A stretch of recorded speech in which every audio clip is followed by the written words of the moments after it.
Birrul Walidain, hal itulah yang selalu diingatkan Puji Widodo kepada para rekan petani di kawasan Dieng. Menjadi bagian dari ajaran Islam yang merupakan tindakan berbakti kepada kedua orang tua, namun yang dimaksud Puji Widodo selama ini bukanlah dalam konteks berbakti pada orang tua, tetapi kepada yang menjadi ladang rezeki para petani, sehingga bisa hidup sampai hari ini, yakni tanah. Kompos yang dikembangkan Puji memanfaatkan limbah media tanam jamur kancing ini diproduksi di Batur Dieng. Seperti apa kisahnya? Simak Cermin, cerita motivasi inspiratif episode kali ini.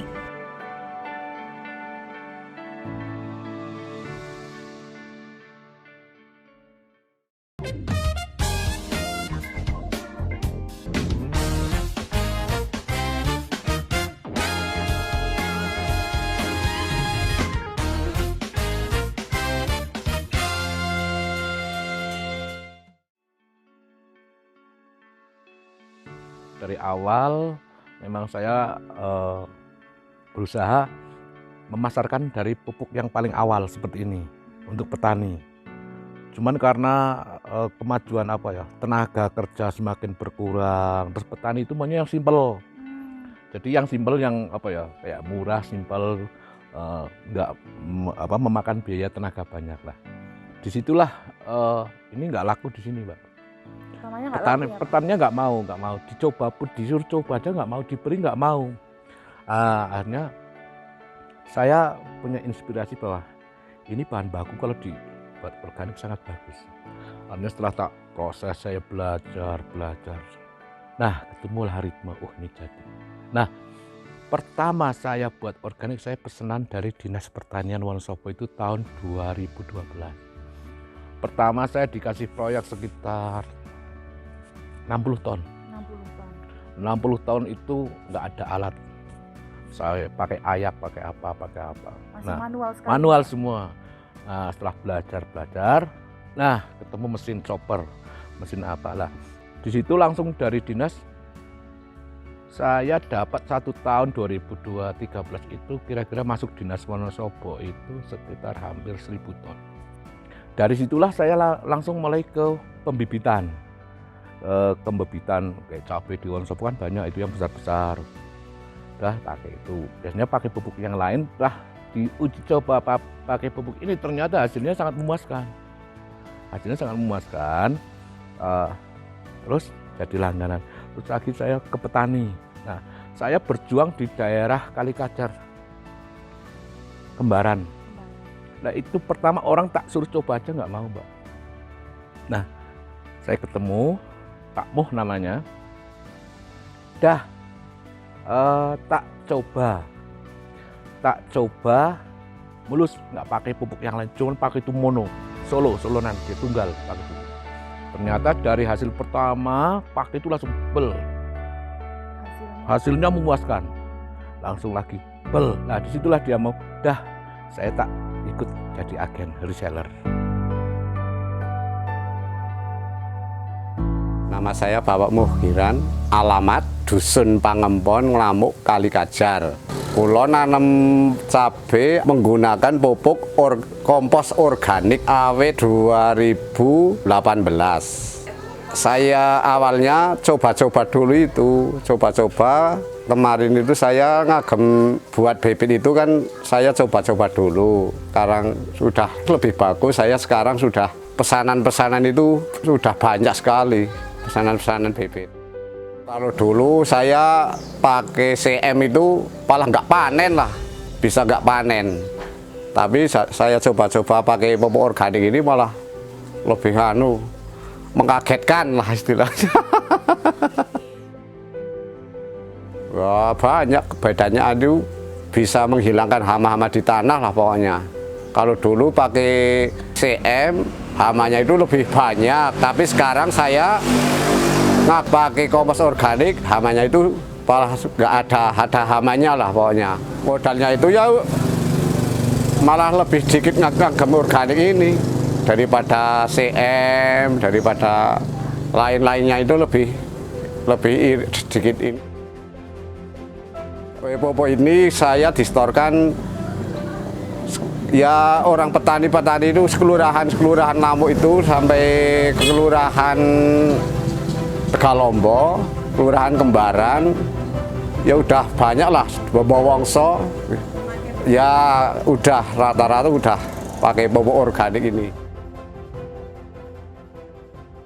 Untuk pupuk ini sendiri Pak, dari limbah jamur. Nah untuk jamurnya sendiri itu apakah jenisnya beda-beda atau hanya satu jenis jamur apa Pak?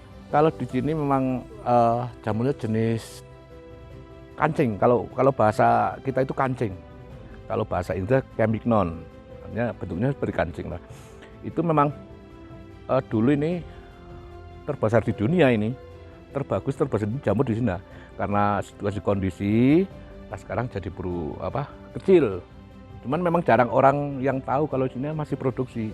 Pembikinan ini komposnya juga media tanamnya dari Jawa Timur.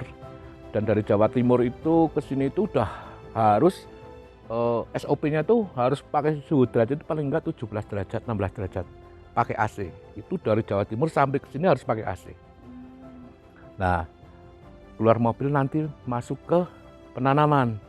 Nah, setelah penanaman 1 bulan kemudian mulai panen. Nah, ini jamurnya nanti mulai keluar ke Jakarta, Bandung sana. Nah, 70 hari, 80 hari, nah itu media backlognya jamur kancing itu masuknya ke sini.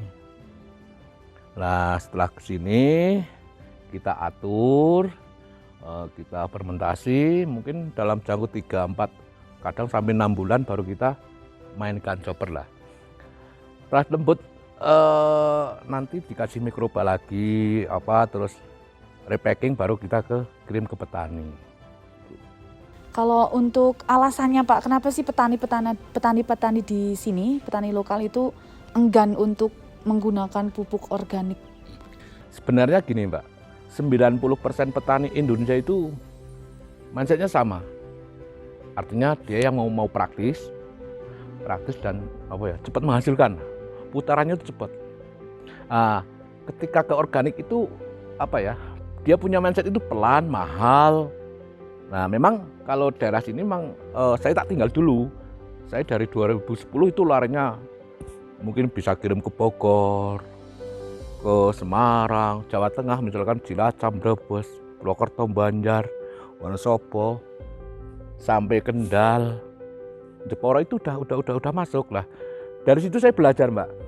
Artinya dari persemaian biji-biji untuk horti, terus untuk buah, untuk tanaman keras, ternyata testimoninya bagus semua. Nah, disitulah saya muncul, terus tak dilabkan, ternyata kandungannya bagus, memenuhi syarat, keorganikannya memenuhi syarat, dari pH 7,3, CN-nya udah memenuhi syarat.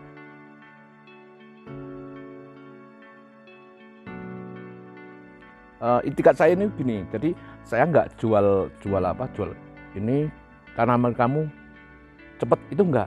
Artinya saya lebih cenderung ke pengolahan tanah. Ayo para petani, kita olah tanah, kita berbaktilah kepada tanah. Nah, setelah tanah kita subur, nanti tanah akan memberi kita tanaman yang subur juga. Kalau sifat dari pembuatan pupuk ini kan saya cenderungnya ke pengolahan tanah, Mbak.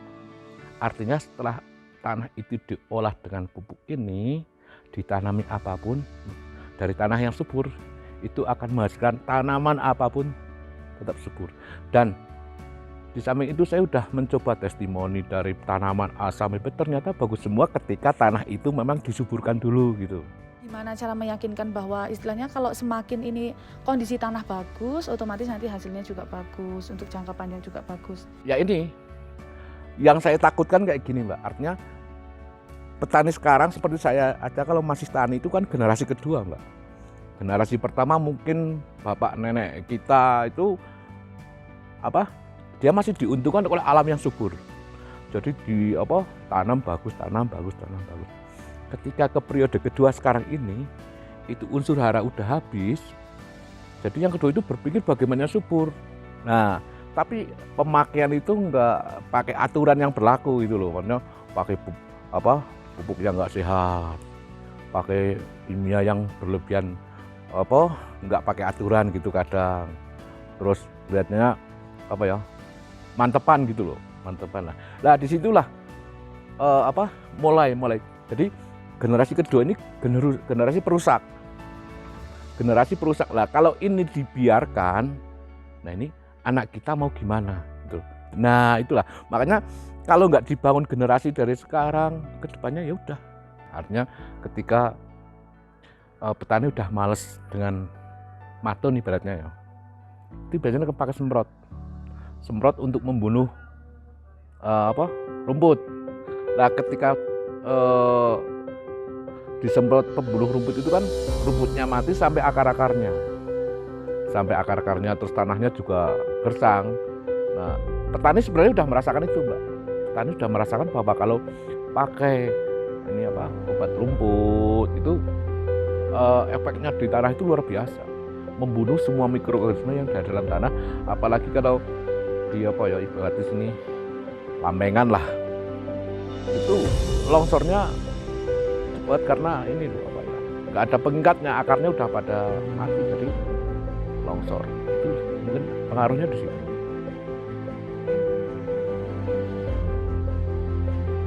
Paling jauh itu pernah saya bikin sampel.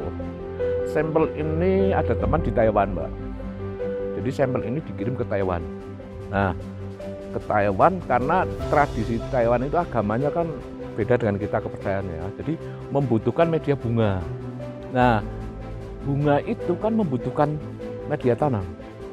Nah, cuman media tanam sana itu membutuhkan yang nggak pakai kotoran ayam, nggak pakai kotoran kohe lah, nggak pakai kohe. Nah ini yang masuk. Terus saya tak coba kirim sampel ke sana, ternyata sebenarnya masuk Mas nih, dicoba masuk. Cuman karena pandemi yang berkepanjangan kan, untuk mengangkat ke sana biayanya cukup luar biasa gitu kan.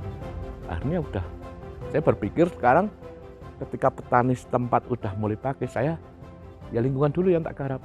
Alhamdulillah itu dari sekian dibanding dengan pupuk yang pernah petani lakukan, yang kebiasaan petani itu hasilnya signifikan, Mbak.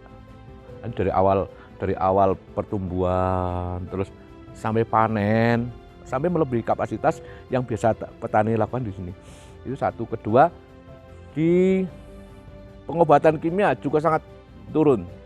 Ini padahal baru pertama kali pakai. Terus anjuran saya padahal berapa? 2-3 kali pakai, insya Allah udah mulu ngirit. Dan ternyata baru sekali pakai udah merasakan efek kebaikan dari media tanam.